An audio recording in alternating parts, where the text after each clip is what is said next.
Paul, what are your thoughts on relocation cases where a parent seeks to move out of the state with the child?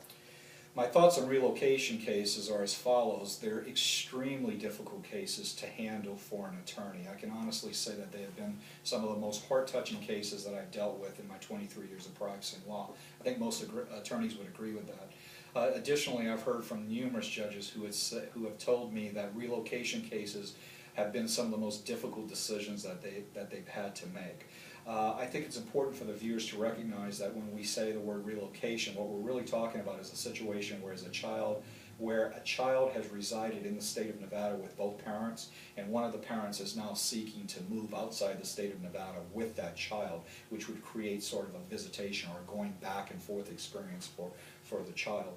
I think it's important for the viewers to recognize, for all litigants to recognize, that the determination of primary physical custody versus shared physical custody will ultimately have a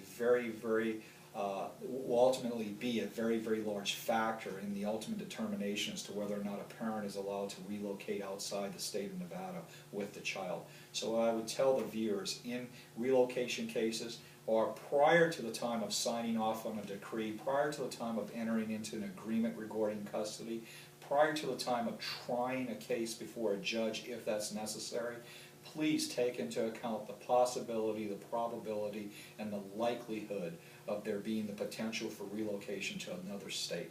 Because once that initial custody determination is made, it will have an effect on whether or not a relocation is ever granted.